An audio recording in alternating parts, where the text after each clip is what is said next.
25 से 31 दिसंबर 2024 को विद्यालयों में मिलेगी छुट्टी, ट्रांसफर की प्रक्रिया होगी पूरी और राजकर्मी का दर्जा मिलने की संभावनाएं बढ़ी।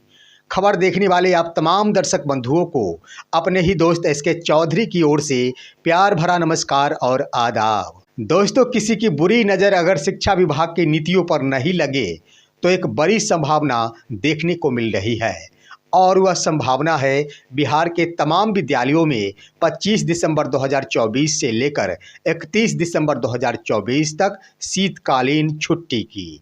वहीं दूसरी संभावना ये दिख रही है कि शिक्षकों के स्थानांतरण की यह प्रक्रिया दिसंबर महीने में ही पूरी कर ली जाएगी।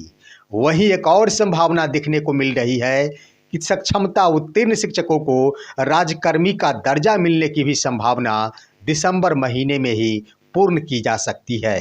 इन तमाम बिंदुओं पर इससे पहले कि हम विस्तार पूर्वक आप सभी को रूबरू कराए, ज़रूरत है आप सभी को हमारे इस चैनल सुसत्य वचन को सब्सक्राइब करने की और सच के इस सफ़र में हमारा समर्थन करने की। दोस्तों, शिक्षा विभाग पर उठ रहे सवाल और शिक्षा विभाग अपने ऊपर झेल रही फजीहत को देखते हुए अपने कार्य नीतियों में बदलाव की है और नई सोच के साथ जनवरी 2025 से शिक्षा विभाग के अंतर्गत आने वाले तमाम शिक्षकों के लिए प्रक्रियाधीन प्रक्रिया को पूर्ण करने की मन बनाई है। उसके अंतर्गत सबसे बड़ी बात कि बार बार एसीएस डॉक्टर एस सिद्धार्थ द्वारा बिहार के सभी कोटियों के विद्यालयों में शीतकालीन छुट्टी की बात कही जा रही थी और ये अब खबर आ रही है कि शीतकालीन छुट्टी शिक्षकों को वर्ष 2024 में ही दी जाएगी। जहां एक तरफ छुट्टी का लिस्ट जारी किया गया था, उस लिस्ट में शीतकालीन की छुट्टी 2025 से देने की बात कही गई थी, लेकिन अब जो खबर आ रही है उसके अनुसार 25 दिसंबर से लेकर 31 दिसंबर तक बिहार के विद्यालयों में छुट्टी प्रदान की जाएगी। और यह छुट्टी प्रदान करने का कारण ये है कि शिक्षा विभाग द्वारा शिक्षकों की स्थानांतरण की यह प्रक्रिया दिसंबर महीने में ही पूरी करने की संभावना दिख रही है। जहां तक जो खबर मिली है कि जिन शिक्षकों ने अपने अपने ट्रांसफ़र के लिए आवेदन किए हैं, उनका यह ट्रांसफ़र 31 दिसंबर 2024 तक ही पूरा कर लिया जाएगा और नए साल में ये तमाम शिक्षक नए नए विद्यालय में जाकर अध्ययन अध्यापन का कार्य शुरू कर देंगे। जैसा कि आप सभी को मालूम है कि ट्रांसफ़र के लिए आवेदन की यह प्रक्रिया 1 दिसंबर से लेकर 15 दिसंबर 2024 तक निर्धारित की गई है और यह ट्रांसफ़र की प्रक्रिया खास तौर पर समस्या से ग्रसित शिक्षकों के लिए लागू की गई है। आपके मन में यह सवाल उठ रहा होगा कि आखिर किन किन शिक्षकों का ट्रांसफ़र हो पाएगा।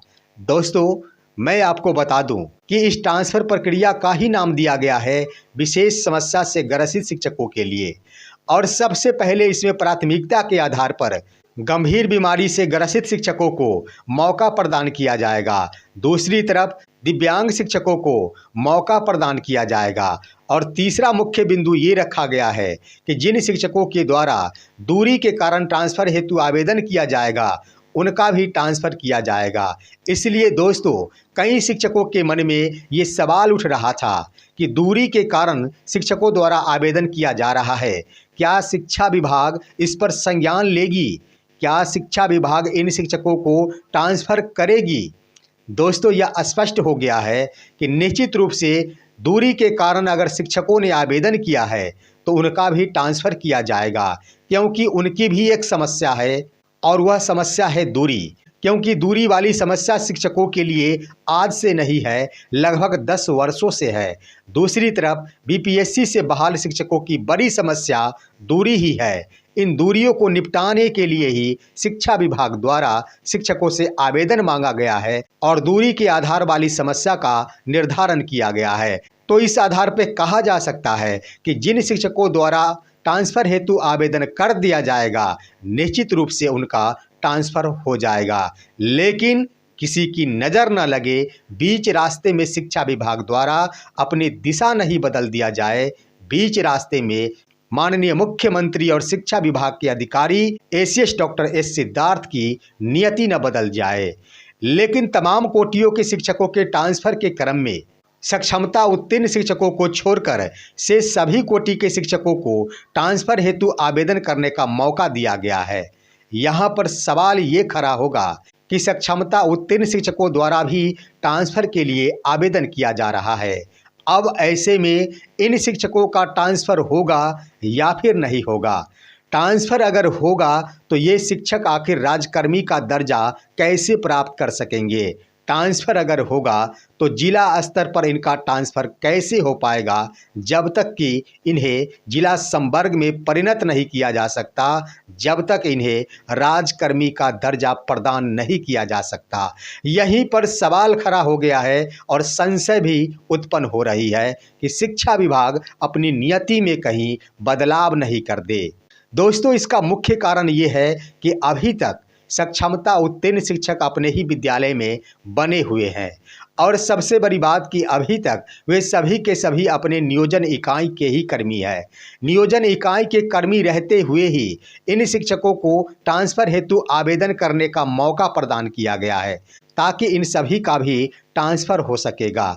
वहीं ट्रांसफ़र की बातें कर दी जाए तो शिक्षकों द्वारा जो भी आवेदन किया गया है, खास तौर पर सक्षमता उत्तीर्ण शिक्षकों द्वारा, वो अपने नियोजन इकाई के लिए नहीं, या तो दूसरे नियोजन इकाई के लिए आवेदन किया गया है या फिर दूसरे जिलों के लिए आवेदन किया गया है और किया जा भी रहा है। तो ऐसे में एक नियोजन इकाई में रहते हुए आखिर शिक्षकों का ट्रांसफ़र कैसे हो सकता है? जब तक शिक्षकों का संवर्ग नहीं बदलेगा तब तक उनका ट्रांसफ़र कैसे हो सकता है? यहाँ पर ये सोचने वाली बड़ी बात बन गई है। दोस्तों, इन बिंदुओं पर हमारा विश्लेषण दो ही बिंदुओं पर कार्य करता है।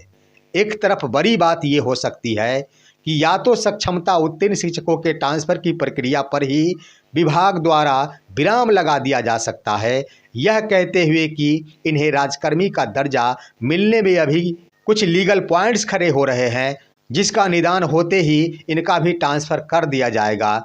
या फिर दूसरी प्रक्रिया ये हो सकती है कि निश्चित रूप से जिस तिथि से शिक्षकों को औपबंधिक नियुक्ति पत्र प्रदान किया गया था, उसी तिथि से राज्यकर्मी घोषित कर दिया जाए और उन्हें ट्रांसफ़र कर दिया जाए। ये संभावना भी दिखती नज़र आ रही है।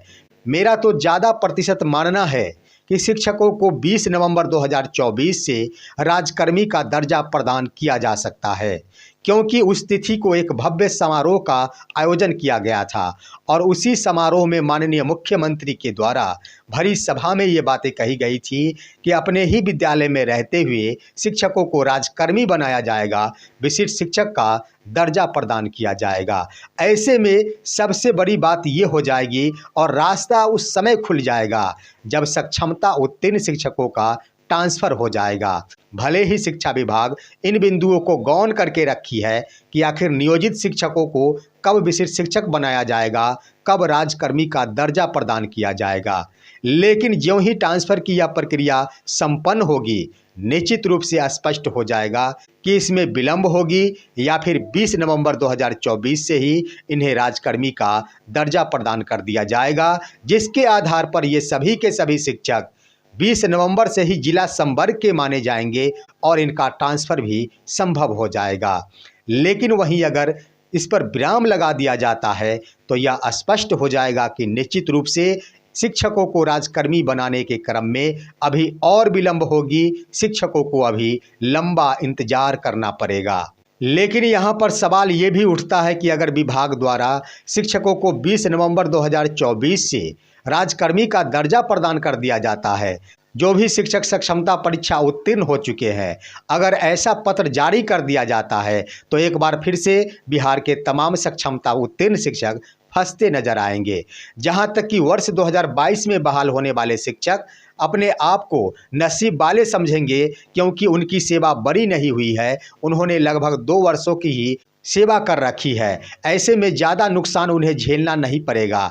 लेकिन जिन्होंने 10 वर्षों की सेवा दे रखी है, जिन्हें वर्षों की सेवा का लाभ मिलना चाहिए, उनके लिए एक बड़ा झटका जरूर होगा, क्योंकि पत्र जारी होते ही शिक्षकों के लिए एक बड़ी समस्या खड़ी हो जाएगी और शिक्षकों के लिए इस पद पर आसीन होना मजबूरी बन जाएगी।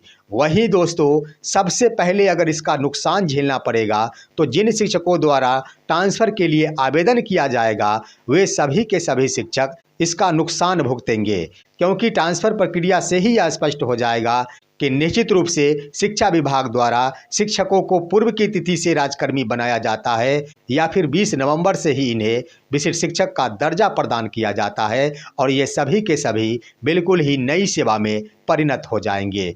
फिर भी देखना है कि आखिर शिक्षा विभाग द्वारा आगे क्या कुछ किया जाता है। शिक्षा विभाग शिक्षकों के ऊपर सोचती है या फिर अपनी नीतियों का ही इस्तेमाल करती है, यह देखना अब काफ़ी दिलचस्प रह गया है। फिलहाल आज की खबर बस इतना ही। आप सभी हमारे इस वीडियो को लाइक करते हुए तमाम दोस्तों के पास शेयर कीजिए और अब दीजिए अपने ही दोस्त इसके चौधरी को इजाज़त। जय हिंद, जय भारत।